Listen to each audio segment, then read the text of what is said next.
2월 3일 금요일입니다. 빠르게 지나가는 시간 속에서 우리는 속절없이 패배의 쓴잔을 마시기보다 하나님의 시간 카이로스를 살아가시기를 바랍니다. 오늘도 말씀을 통해 하나님의 음성을 듣고 새롭게 결단하시기를 축복합니다.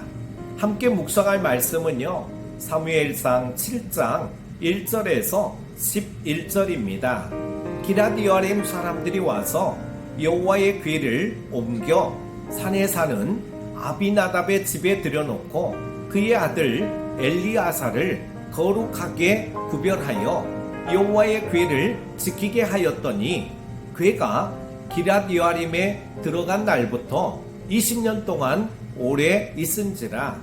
이스라엘 온 족속이 여호와를 사모하니라. 사무엘이 이스라엘 온 족속에게 말하여 이르되, 만일 너희가 전심으로 여호와께 돌아오려거든 이방 신들과 아스다롯을 너희 중에서 제거하고 너희 마음을 여호와께로 향하여 그만을 섬기라. 그리하면 너희를 블레셋 사람의 손에서 건져내시리라. 이에 이스라엘 자손이 바알들과 아스다롯을 제거하고 여호와만 섬기니라. 사무엘이 이르되, 온 이스라엘은 미스바로 모이라. 내가 너희를 위하여 여호와께 기도하리라 하매 그들이 미스바에 모여 물을 길어 여호와 앞에 붓고 그날 종일 금식하고 거기에서 이르되, 우리가 여호와께 범죄하였나이다 하니라. 사무엘이 미스바에서 이스라엘 자손을 다스리니라. 이스라엘 자손이 미스바에 모였다 함을 블레셋 사람들이 듣고 그들의 방백들이 이스라엘을 치러 올라온지라. 이스라엘 자손들이 듣고 블레셋 사람들을 두려워하여 이스라엘 자손이 사무엘에게 이르되, 당신은 우리를 위하여 우리 하나님 여호와께 쉬지 말고 부르짖어 우리를 블레셋 사람들의 손에서 구원하시게 하소서 하니, 사무엘이 젖먹는 어린 양 하나를 가져다가 온전한 번제를 여호와께 드리고 이스라엘을 위하여 여호와께 부르짖음에 여호와께서 응답하셨더라. 사무엘이 번제를 드릴 때에 블레셋 사람이 이스라엘과 싸우려고 가까이 오매 그날에 여호와께서 블레셋 사람에게 큰 우레를 발하여 그들을 어지럽게 하시니 그들이 이스라엘 앞에 패한지라. 이스라엘 사람들이 미스바에서 나가서 블레셋 사람들을 추격하여 백갈 아래에 이르기까지 쳤더라. 아멘. 하나님의 궤는 기럇여림에 머물게 됩니다.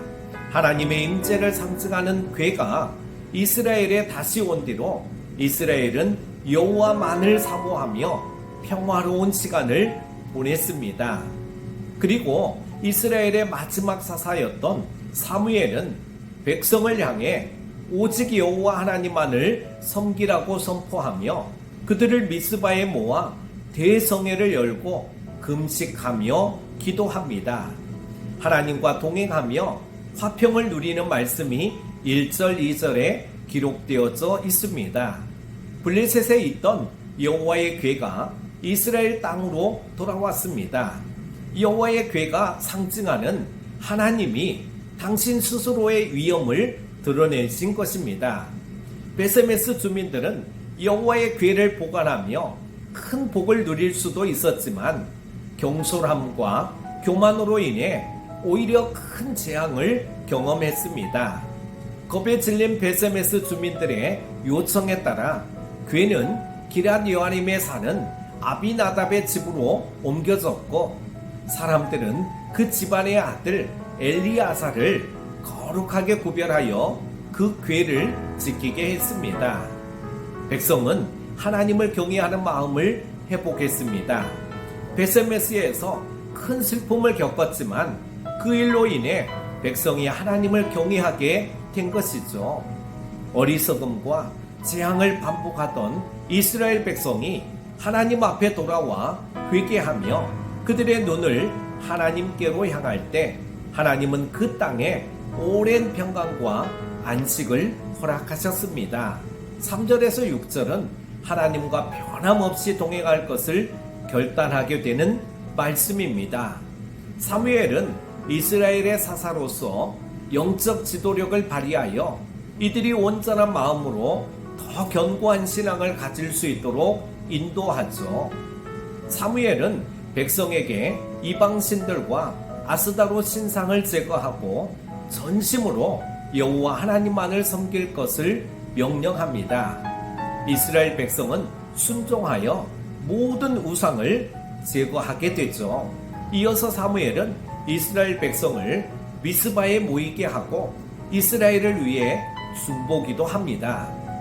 이스라엘 백성들은 모여서 하루 종일 금식하고 회개했습니다. 이것은 이스라엘 백성들이 왜 그동안 블레셋의 압제를 경험했는지, 왜 여호와의 궤를 빼앗겼는지에 대한 근본 원인을 깨달았기 때문입니다. 공동체가 함께 모여 한 마음으로 주 앞에 회개하고 기도하면 하나님은 그 어떤 제사보다 그 기도를 기뻐 받으실 줄로 믿습니다. 하나님과 동행하며 승리를 거두게 되는 말씀이 7절에서 11절에 기록되어 있습니다. 주의 백성이 하나님께 가까이 가고자 할 때에는 항상 방해가 있잖아요. 사탄은 하나님과 사람을 멀어지게 만드는 것을 가장 큰 목표로 삼고 있기 때문입니다. 이스라엘 백성이 모였다는 소식을 들은 블레셋은 그 틈을 이용해 이스라엘을 공격합니다. 이전 같았으면 이스라엘은 두려움 가운데 도망치거나 자신들을 불러 모은 사무엘을 원망했을 것입니다. 또 하나님을 의지하기보다 괴를 이용해 싸워보려고 했을 것입니다. 하지만 미스바 성의 이후에 이스라엘 백성들의 신앙은 한층 성숙해졌습니다. 이스라엘 백성들은 사무엘에게 구원을 위한 기도를 계속해 달라고 당부를 하고 있습니다. 사무엘은 어린 양을 번제로 드리며 하나님께 구원을 부르짖습니다. 하나님은 그 부르짖음에 응답하셔서 가까이 접근해 오는 블레셋 군대에게 큰 우레를 내리시며 그들을 어지럽히셨습니다. 그 결과 이스라엘은 블레셋 국경과 근접한 백갈까지 그들을 몰아낼 수 있었습니다. 여러분, 무슨 말씀입니까? 죄를 회개하며 오직 하나님만을 의지하는 백성에게 하나님은 승리를 주신다는 것입니다. 사랑하는 큐티 가족 여러분, 승리를 결정하는 것은 외부 요소도 세상의 위협이나 그 어떤 힘도 아닙니다. 하나님과 신뢰의 관계를 맺고 있어야 승리하게 되는 것입니다. 하나님은 사랑하는 백성이 부르짖을 때 반드시 응답하십니다. 지금은 세상을 보며 두려워 떨고 있을 때가 아닙니다. 지금은 우리가 미스바로 모여 하나님 앞에 순전한 마음으로 회개하며 결단해야 할 때입니다. 누구 때문에, 무엇 때문에 자꾸 환경과 핑계를 일삼기보다는 기도의 자리로 나아가시기 바랍니다. 날마다 미스바 성회의 자리를 사모하시기 바랍니다. 아무 생각 없이 졸다가 멍하게 왔다 갔다 하는 모습이 아닌 미스바로 모여 하나님과 동행하기를 결단하는 여러분 다 되시기를 바랍니다. 오늘 하루도 미스바로 모여 하나님과의 관계를 회복하시기를 축복합니다. 오늘 하루도 승리하십시오. 기도합니다. 우리에게 미스바로 초청하시는 하나님 아버지, 우리는 자꾸 바쁘고 피곤하다는 핑계로 이리저리 합리화하며 기도의 자리를 멀리하고 있음을 회개합니다. 미스바로 모여 회개하며 하나님만을 의지하고 하나님만을 향하여 부르짖으며 나아가게 하여 주시옵소서. 지금은 두려워 떨 때가 아니라 부르짖어 기도할 때인 줄로 믿습니다. 기도의 영성과 야성을 회복하게 하여 주옵소서. 승리하게 하실 주님을 찬양하며 예수님의 이름으로 기도합니다. 아멘.